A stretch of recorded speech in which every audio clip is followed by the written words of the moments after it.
নমস্কাৰ মই ৰিমঝিম পাঠক আপোনালোক সকলোকে পুনৰবাৰ ই কুহি পাঠৰ আন এটি ক্লাছলৈ স্বাগতম জনাইছো আৰু আজিৰ যিটো আমাৰ ক্লাছ হ'ব হেতু এখন সিলেবাসৰ ওপৰত হ'ব আপোনালোকৰ মাজৰ যিসকলে APSC এনফোৰ্সমেন্ট ইন্সপেক্টৰৰ কাৰণে ফৰ্ম ফিল আপ কৰিছে আপোনালোকে হয়তো গম পাইছে আৰু গম পোৱা নাই যদি আজিৰ ক্লাছত আপোনালোকে গম পাব যে ইতিমধ্যে এখন নতুন সিলেবাস জাৰি কৰা হৈছে তো আমি এই নতুন সিলেবাসখন আৰু আগৰ সিলেবাসখনক কম্পেয়াৰ কৰি চাম কি চেঞ্জেস আছিলে কি নতুন বস্তু এড কৰা হ'ল তো সেইখিনি বস্তু আজি আমি ইয়াতে ডিসকাস কৰিম আমি পুৰণা সিলেবাসখন যদি চাও ইয়াতে আপোনালোকে দেখিছে নে নাইবা পুৰণাখন মই জাস্ট কৈ দিছো আৰু কি আছিলে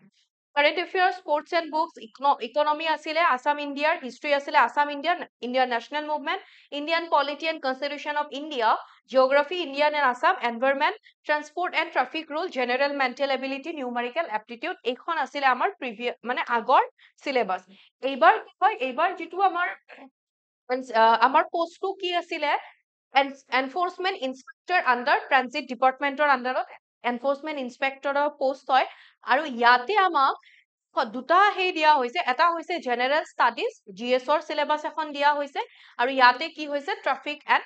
ট্ৰান্সপোৰ্ট এণ্ড ট্ৰাফিক ৰুলছৰ তো যিহেতু আমাৰ পোষ্টটো তেনেকুৱাই হয় ট্ৰান্সপোৰ্ট ডিপাৰ্টমেন্টৰ আন্ডাৰত গতিকে এটা ইয়াতে এড কৰা হৈছে হেতু হৈছে আমাৰ কি ট্ৰান্সপোৰ্ট এণ্ড ট্ৰাফিক ৰুল যোৱাবাৰো আছিলে বাট যোৱাবাৰ কৈ দিয়া হোৱা নাছিলে ক'ৰ পৰা কেনেকুৱাকে কি আহিব এইবাৰ আমাক কৈ দিছে আমি কেনেকে কি পঢ়িম সো আমি ইয়াতে যদি চাও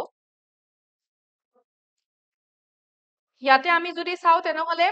প্ৰথমটো হল কি চেঞ্জেস আছে নতুন কি এড কৰিছে মই কম বাৰু প্ৰথম ইয়াতে আমি দেখা পাইছো কাৰেন্ট এফেয়াৰ্স ইণ্ডিয়া এণ্ড আসাম বুলি কৈছে তো অসম আৰু আমি ভাৰতৰ যদি কাৰেন্ট এফেয়াৰ্স যদি চাও তাৰ মানে আমি কাৰেন্ট এফেয়াৰ্স বুলি ক'লে কেনেকুৱা বস্তুবোৰ আমি ইয়াতে পঢ়িব লাগিব হেতু আহিব মই ইয়াতে আপোনালোকক কৈ দিম আমি কোনবোৰ বস্তু আমি পঢ়িম ঠিক আছে অকমান ৰব এখন মই ঠিক কৰি লম Okay, so মই ইয়াতে আপোনালোকক কৈ দিম কোনবোৰ বস্তু আমি কেনেকে পঢ়িব লাগিব কাৰেন্ট এফেয়াৰ্স বুলি ক'লে কোনটো পঢ়িম কি হয় সো আমি ইণ্ডিয়া আৰু আসামৰ কাৰেন্ট এফেয়াৰ্স বুলি ক'লে মেইনলি আমাক ইয়াতে কেনেকুৱা কোৱেশ্চন সুধে স্কিমছ বোৰৰ ওপৰত কোৱেশ্চন সুধিব পাৰে আৰু আপোনালোকে ৰিসেন্টলি CDPOৰ যিটো এক্সাম হৈ গল তাৰে কোৱেশ্চন পেপাৰখন যদি কোনোবাই দিছে বাৰু আছে নহলে আপোনালোকে কোৱেশ্চন পেপাৰখন এবাৰ চাব এটা আইডিয়া হ'ব কেনেকুৱা কোৱেশ্চন আহিছিলে তো স্কিম বুলি ক'লে এতিয়া স্কিমটো আমাক সুধিব পাৰে লঞ্চ কেতিয়া কৰা হৈছিলে বা আমাক সুধিব পাৰে কোনটো মিনিষ্ট্ৰীৰ আন্ডাৰত আহে তেনেকে সুধিব পাৰে বা স্কিমটো একচুয়ালি কি বুজাইছে কিহৰ লগত জড়িত আমাক তেনেকেও সুধিব পাৰে আমাক সুধিব পাৰে ধৰি লওক কাৰেন্ট স্কিম থাকিল তেনেকুৱা বা আকৌ কিবা যদি কোনোবাত কিবা এৱাৰ্ড এইবোৰো আহি পৰিব বাৰু কাৰেন্ট এফেয়াৰ্সত তাৰপিছত ধৰি লওক যেনেকে আমি যদি চাও কোনে কাক ক'ত এনেকুৱা মানুহ কোন কাক কেতিয়া তেনেকুৱা মানে কি হয় যে কাক দিয়া হৈছিলে কোনে পাইছিলে ক'ত হৈছিলে তেনেকুৱা টাইপৰ আৰু তো কেতিয়া হৈছিলে তেনেকুৱা আমাক সেইবোৰ কাৰেন্ট এফেয়াৰ্সত তেনেকে আহিব পাৰে এতিয়া ধৰি লওক কিবা যদি কৰবাত এখন ব্ৰিজ এখন নতুনকে যদি ইনৰগেট কৰিছিলে ক'ত কৰা হৈছে তাৰপাছত কোনে কৰিছিলে তেনেকুৱা বস্তু আমি চাব লাগিব কাৰেন্ট এফেয়াৰ্সত আমাৰ স্পৰ্টছো আমাৰ আহি যাব এইখিনিও আমি চাব লাগিব যেনেকে আমি ৰিসেন্ট যদি চাও পেৰিছ অলিম্পিক হৈছে ৰিসেন্ট তো সেই পেৰিছ অলিম্পিকত আমাৰ ইণ্ডিয়াৰ পাৰ্টিসিপেশন কেনেকুৱা অসমৰ পৰা যদি কোনোবাই আছিলে কেনেকুৱা কি হয় সেই গুটেইখিনি আমি চাব লাগিব পঢ়িলে আপোনালোকে গম পাব দেন স্পৰ্টছ আমি কাৰেন্ট এফেয়াৰ্সত থৈ দি আমি স্পৰ্টছ বহুতখিনি আমাৰ ক্লিয়াৰ হৈ যায় যেনেকে আমি পেৰিছ অলিম্পিক যদি পঢ়িলো তাৰ মানে আমি পঢ়িছো অলিম্পিক সামাৰ অলিম্পিক্স তো সেই সামাৰ অলিম্পিক্স আমি 2024 পঢ়োতে আমি হিষ্ট্ৰীখিনিও যদি একেলগে পঢ়ি থৈ দিও সময় অকমান বেছি লাগিল বাট আমাৰ এটা বস্তু এটা সময়তে কি হৈ গল আমাৰ এটা টপিক ক্লিয়াৰ হৈ গল তেনেকুৱাকে বুকছৰ কথা কৈছে বুকছ এণ্ড অথৰ যদি চাও বিশেষকে অসমৰ কথা সুধে আৰু যদি ধৰি লওক এনেকুৱা কিছুমান বুকছ কাৰেন্ট নিউজত যদি আছে বহুত বেছি ফেমাস বহুত বেছি তেনেকুৱাকে বেষ্ট সেলাৰ তেনেকুৱাও যদি আছে সেইবোৰ বুকছো আমি চাব লাগিব এনেকুৱা নহয় অলৰেডি যিখিনি বুকছ আছে আমি সেইখিনি চাম কাৰেন্ট নিউজত থকা কিছুমান বুকছো আমি চাব লাগিব কাৰণ ইয়াৰ ওপৰতো আগতে কোৱেশ্চন সোধা দেখা গৈছে next important people of Assam তো অসমৰ বিখ্যাত ব্যক্তিসকলৰ কথা আমাক ইয়াতে সুধে 2021 কোৱেশ্চন পেপাৰখন আপোনালোকে যদি চাই হেতু আমাক সোধা হৈছে যেনেকে আমাক আকৌ বুকছ এণ্ড অথৰ্ছৰ ওপৰত বহুত কেইটা কোৱেশ্চন আহিছে অসমৰ বিখ্যাত ব্যক্তিসকলৰ ওপৰত আহিছে য'ত যাদৱ পায়েং তেখেতৰ ওপৰত সুধিছিলে বিৰুবালা তেখেতৰ ওপৰত সুধিছিলে তো বিভিন্ন এনেকুৱা কোৱেশ্চন সুধিব পাৰে then economy of India and Assam অসমৰ ইকনমি আৰু ইণ্ডিয়া তো ইণ্ডিয়া অসমৰ আৰু ভাৰতৰ ইকনমিৰ কথা ক'লে অৰ্থনীতিৰ কথা ক'লে যেনেকে GDP GNP এইবোৰ সুধিব পাৰে প্লেনিং কমিশ্যন নীতি আয়োগ তো এনেকুৱা এইখিনি বস্তুৱে নেক্সট হিষ্ট্ৰী আমাক ইয়াতে কৈছে Assam and India and national movement তো যিকোনো এক্সামৰ কাৰণে ইণ্ডিয়ান নেশ্যনেল মুভমেণ্টটো খুব ইম্পৰ্টেণ্ট হয় তাৰে পৰা বহুতখিনি তেনেকুৱাকে কুৱেশ্যন সোধা দেখা যায় আৰু আমি ইয়াতে চাম বাৰু এতিয়া ধৰি লওক হিষ্ট্ৰী বুলি ক'লে অসমৰ তাৰপাছত য'ত আমাৰ এনচিয়েন্ট মেডিয়েবল মডাৰ্ণ গোটেইকেইটা থাকিব ইণ্ডিয়াৰো ছেইম হ'ব সেইখিনি হিষ্ট্ৰী বুলি ক'লে আৰু বেলেগ তেনেকুৱা একো নতুন হেৰি নাই যিখিনি অলৰেডি আছে সেইখিনি হয়তো জানে বহুতখিনি বস্তু এটা Indian polity and constitution of India এতিয়া কনষ্টিটিউশ্যনৰ কথা ক'লে কনষ্টিটিউশ্যনৰ কিবা এটা আৰ্টিকলৰ কথাই কৈ দিলে বা ৰিচেণ্টলি আমাৰ লোকসভা ইলেকশ্যন হৈ গ'ল ৰাইট চ' এই লোকসভা ইলেকশ্যনটো এইটো আমাৰ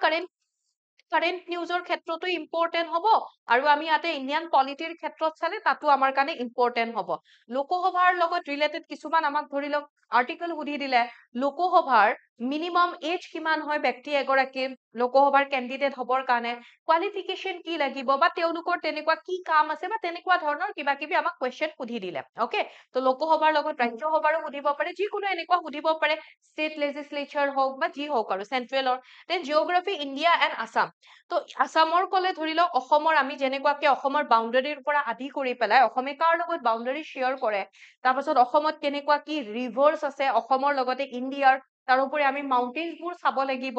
লেক চাব লাগিব ইম্পৰ্টেণ্ট ডেমছ এনেকুৱা এইবোৰ বিভিন্ন বস্তু আমি জিঅ'গ্ৰাফীৰ আণ্ডাৰত পঢ়িম দেন এনভাইৰনমেণ্ট অফ আছাম এনভাইৰনমেণ্টৰ লগত জড়িত কিছুমান ধৰি লওক আমাক ল সুধি দিব পাৰে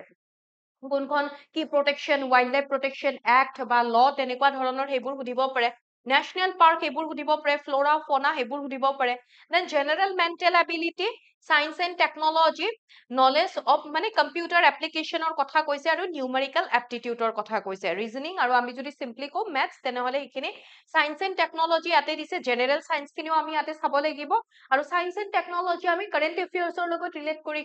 ৰিলেট কৰি আমি বহুতখিনি বস্তু পঢ়িব পাৰো দেন কম্পিউটাৰ আছে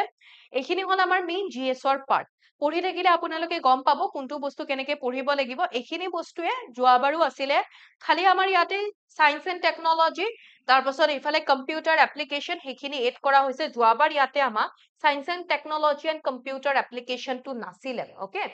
আকৌ আমাক ট্ৰান্সপৰ্ট এণ্ড ট্ৰাফিক ৰুল যোৱাবাৰ আছিলে বাট আমাৰ কি হয় just transport and traffic rules বুলি কৈছিলে চ' আমি এইবাৰ যদি চাওঁ আমাক ইয়াতে পুৰা কৈ দিয়া হৈছে কোনবোৰ পঢ়িব লাগিব আৰু নৰ্মেল এগৰাকী এনফৰ্চমেণ্ট ইনস্পেক্টৰ হিচাপে আমাৰ এইকেইটা কিছুমান বস্তু আমি ট্ৰান্সপৰ্ট বা ট্ৰাফিক ৰুলছ কিছুমান আমাৰ জনাটো খুব ইম্পৰ্টেণ্ট হয় যেনেকে ইয়াতে এটা দিয়া হৈছে মটৰ ভেহিকেল এক্ট এই যিকেইটা ৰুলছৰ ইয়াতে আমাক দিয়া হৈছে চিম্পলি ইয়াতে যিকেইটা পইণ্ট দিয়া হৈছে সেইকেইটা কিছুমান ৰুলছে হয় ৰুলছ এণ্ড ৰেগুলেশ্যন এক্টে হয় তো traffic rules and regulation road safety তাৰপাছত vehicle maintenance and pollution control transport administration motor vehicle insurance traffic accidents and investigation public transport system এতিয়া ধৰি লওক ইয়াৰে আপোনালোকে ৰিটেনটো পাছ কৰিলে তাৰপিছত যদি ভাইভা হয় ভাইভাত মেইনলি এইবোৰৰ ওপৰতে মেইনলি কুৱেশ্যন কৰা হ'ব কাৰণ মানে তেনেকুৱাই হয় কাৰণ কি হয় আপুনি যিটো এক্সামৰ কাৰণে গৈ আছে সেইটো বা যিটো পোষ্টৰ কাৰণে গৈ আছে সেই পোষ্টটোৰতো অকমান হলেও নলেজ লাগিব হয় নে নাই তো এইখিনি বস্তু এইকেইটা আমাৰ ৰিটেনৰ লগতে ভাইভা হলে ভাইভাটো এইখিনিৰ পৰা বহুতখিনি কামত আহিব চ' গোটেইখিনি বস্তু গম পালে আপোনালোকে ক'ৰ পৰা কেনেকুৱাকে কি এড কৰা হৈছে পুৰণা কি আছে নতুন কি আছে এইখিনি বস্তু আমি পঢ়িব লাগিব